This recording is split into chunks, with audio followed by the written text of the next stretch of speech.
We are the New York Knicks. We are the New York Knicks. We are the New York Knicks. We are the New York Knicks. Say go New York, go New York, go. Go New York, go New York, go. Say go New York, go New York, go. Go New York, go New York, go. What's up, YouTube? Welcome back to the Knicks Cave. I'm Jan, the Knicks fan, your host, and let's get right into it. But before we get into it, I want you to do me one small favor. I want you to hit that like button. I definitely want you to subscribe, leave a comment. If you want to know when the next video going to drop, hit that notification bell. Well, like I said, let's get right into it. New York had a game against the Utah Jazz. The Utah Jazz is a three-game losing streak. We know what happened to the New York Knicks coming off one of his most embarrassing losses of the season. What can I say about this game? Was it an impressive win? One would have to say, especially with everything going on, everybody yelling for Tom Thibodeau's head. And in my opinion, this does not let him off the hook. I mean, the man did make some adjustments, you know what I'm saying, for this game. But he also, in my opinion, again, like I said, this is an opinion channel, so I'm always give you my opinion. He also made some questionable calls down the line, down the stretch in the game. The Knicks won the game, so nobody probably going to say nothing or even mention it. But I thought he should have left Emmanuel quickly in the game. R.J. Barrett wasn't having a good game. He did score 18 points, but it was like he went five for like check on his stats before I start talking crap. R.J. Barrett had went five for what? 5 for 18 from down the field. Excuse me. R.J. Barrett went 5 for 18 from the field. Julius Randle, he had an off night as well, but he's chipped in 15 points. He went 5-11. I guess you wouldn't say that was an off night. He was very efficient to be beg to differ. He didn't take too many shots, and that has me wondering if is this team a better team without Julius Randle being a focal part of the offense. And what I mean by that is like we know Jalen Brunson and RJ Barrett and Julius Randle is considered our big three. But what if we elevate Jalen Brunson and RJ Barrett over Julius Randle? What I mean by that, he's the third option. We seen last year when Julius Randle didn't play games or missed games or whatever, went through his little phase. The Knicks played well, you know what I'm saying? As a team, they played really well. And then tonight with Julius Randle on the bench, we actually played well. I mean, when he came in, as soon as he came in with 6 minutes in the fourth quarter, he did make a couple of bonehead plays. I got nervous. I thought he was going to let a lead slip away. I mean, the Jazz did cut into our lead. We had a 10-point, 12-point lead in the fourth quarter. They managed to cut it to 6 at one point. Kelly Olynyk, he had a hell of a game. You know what I'm saying? So let's talk about the stats, and then I'm going to talk about Tom Thibodeau. I want to talk about Cam Reddish, Jalen Brunson. I just mentioned a few facts about R.J. Barrett and Julius Randle, but I'm gonna dive right back into them as well. But like I said, let's get into the stats. You know what I'm saying?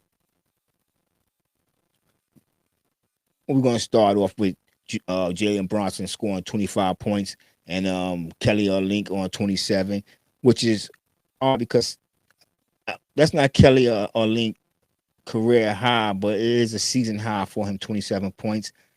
He couldn't miss at one point. He was all over the court. He's very active, but he's not a shot blocker or a rim protector. So when he was on the floor, the Knicks got what they wanted, to be honest with you.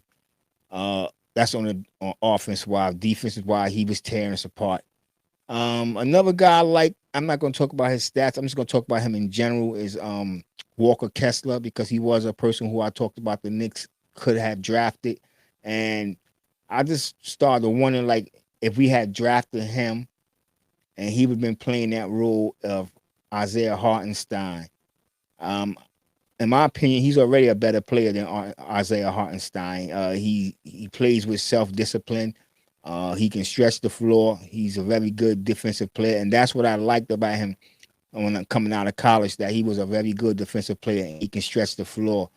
Like I said, this was an impressive win, but also, in my opinion, questionable on some decisions. And I know a lot of people are gonna say, "Well, damn man, you kind of hard to please." But I didn't like the fact that Tibbs took took Emmanuel quickly out the game in the fourth quarter. You know what I'm saying? I thought that had he left him Emmanuel quickly in, it would have put a lot more pressure on Utah Jazz because he did start subbing in his starters. But if he just would have left um, Emmanuel quickly and left RJ Barrett on the bench, he did it in the last game. It was a loss. I guess because we was up, he felt comfortable with it. Like I said, let me get to some stats over here real quick as well. The Knicks, as a team, they shot 47% from well, 47% from the field. They went 34% from downtown, making 11 of 32 shots. They shot 19 for 25 from the free throw, 76%. They had 43 rebounds, 13 coming on the offensive end, and that was all Jericho Sims. I know I said I'm getting to RJ Barrett, but Jericho Sims. I mean, if first I want to say like a lot of people talk about Mitchell Robinson, and we miss his blocking because even with Mitchell Robinson missing the many games that he has missed, he's still leading the team in blocking, and he's not even playing. So that's an area we really have to put some work on and getting more block shots, not only from Mitchell Robinson, from other individuals. But I like Sims, and when Mitchell Robinson come back, I don't know if I'm ready to throw Mitchell Robinson. Well, back up the way Isaiah Hartenstein been playing. I like Isaiah Hartenstein. He can stretch the floor. He's very active. He get fouls a lot. But I like Jericho Sims. We have a little log jam at at center. Um, we know what we're gonna get from Mitchell Robinson, blocking and dunks. But what I like from Jericho Sims, which he have to really work on his defense and being in the right position and paying attention to the back, is that he bring energy. He rebounds, he dunks shots, but he doesn't have anything other than dunking the ball as well. He's another carbon copy of Mitchell Robinson, just that he's a little bit more active. He get more rebounds, well, offensive rebounds. Mitchell Robinson do get a lot of rebounds, but it mostly come from defensive boards. And I would like to see Mitchell Robinson get a little bit more offensive boards. I mean, I hear talk about how flawed this roster is, and in certain junction it is. You know, sometimes when we on the floor, we are undersized. And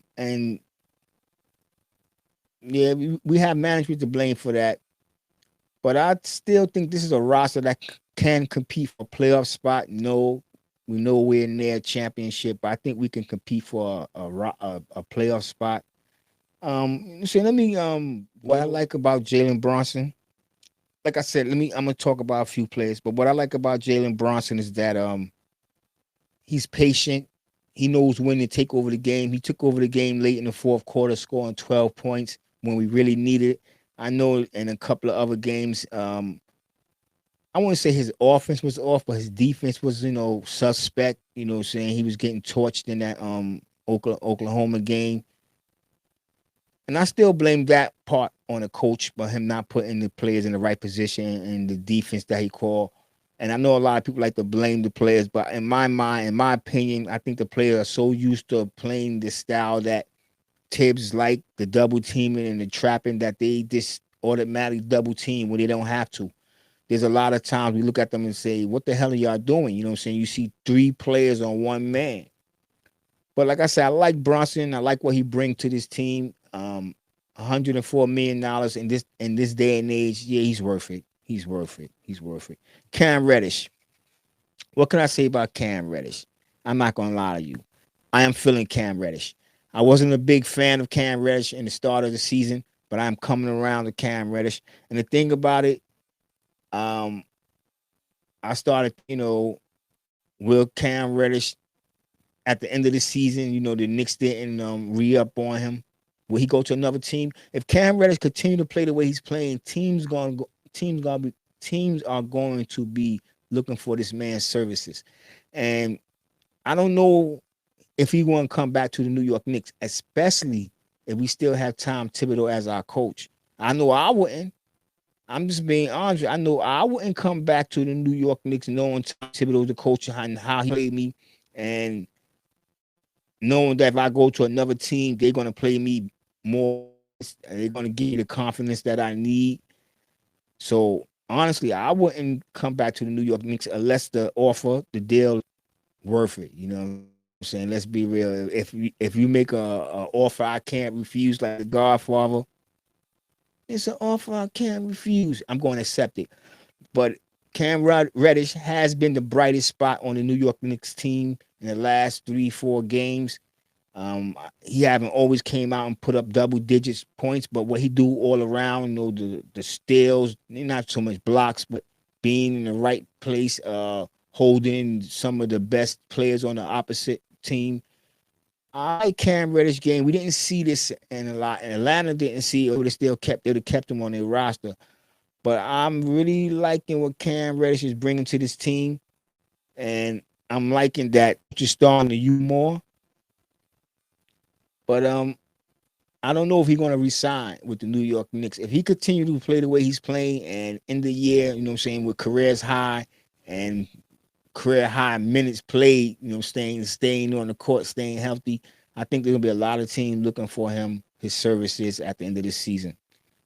Quickly, like I said, this was an impressive win, but there was questionable decisions down at the end of the stretch of this game. I thought Quickly should have stayed in this game. The one thing I like about Quickly is that he don't give up. Even if he having a bad offensive night, he play hard defense. He's one of the best rebounding small man in the game. I mean, for his size and his position, he gets a lot of rebounds. But in my opinion, I think they should play him off the ball. Derrick Rose, or I'm gonna be honest, I would rather see McBride playing, because Derrick Rose, I'm not gonna lie, he gets his points in spurts, but he get burnt on defense. He don't have the legs to keep up with the younger guys on defense. But on offense, he create his own shot. That's what I like about Derrick Rose. He can get in there and create his own shot. That 3-point shot, I don't know. You know what I'm saying? When Derrick Rose take it, I'm not nervous.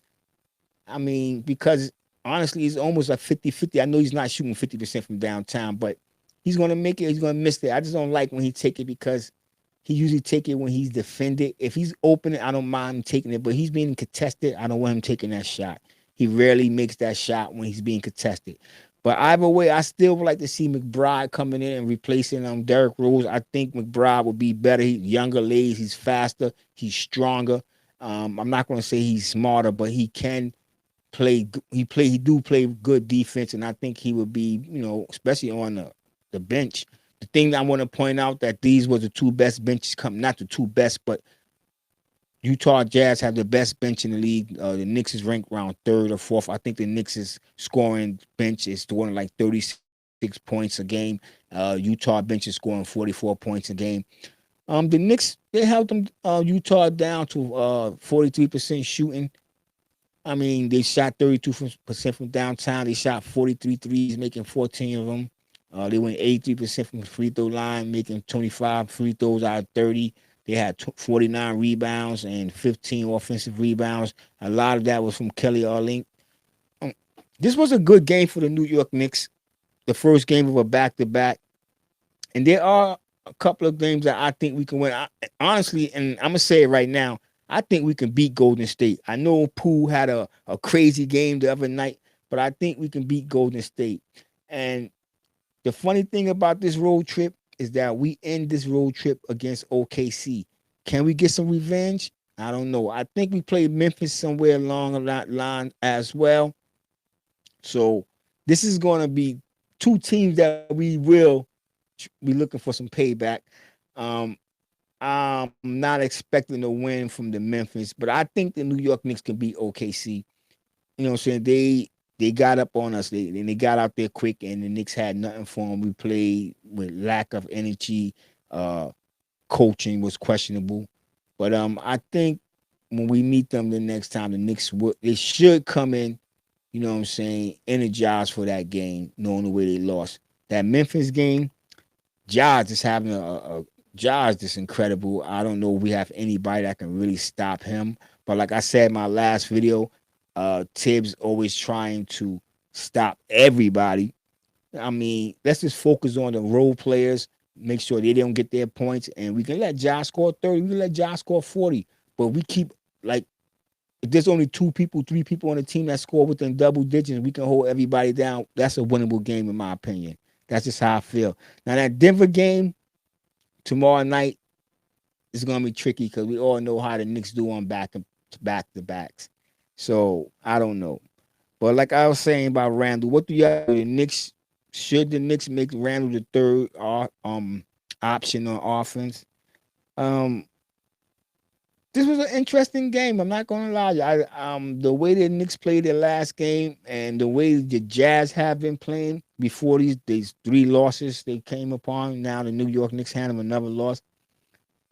Um, everybody, and the funny thing about it, I'm about to end the video, but the funny thing about this is that I was going, and I still will compare the Utah Jazz to the New York Knicks. And the reason I'm saying that because the way the Utah Jazz is playing, they don't have any superstars on the team. But what they do have is a lot of good role players and players that are willing to buy into the system. And if the New York Knicks players, well, we're buying into the system, but if the New York Knicks fans can look past a star, and I think we have one in Jalen Brunson. It will, if he continue to play like this, especially by all-time break, and he don't make the All-Star team. I mean, All-Star team is robbery. That's just how I feel. But this was an interesting game, an impressive win, but questionable by the coach. You know what I'm saying? There's a, I was about to talk about that play he should have challenged, but then I just came back to me that what's going did foul the guy, so there was no need to make that challenge. Like I said, Tibbs made some adjustments. He shortened his rotation down to 9 men. Evan Fournier didn't get no burn. Quentin Grimes didn't get no burn. I wonder how that did that play any factor into the game. But either way, the New York Knicks got the win, beating the Utah Jazz. It was a win that we needed. This is first game on a 5-game road trip. First game of back-to-back. I think we had 2 back-to-backs on this road trip. And this is interesting to see how the New York Knicks finish this road trip.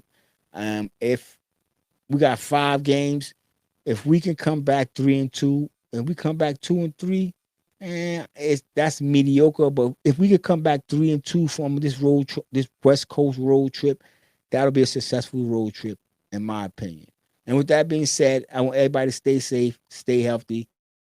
God bless and peace.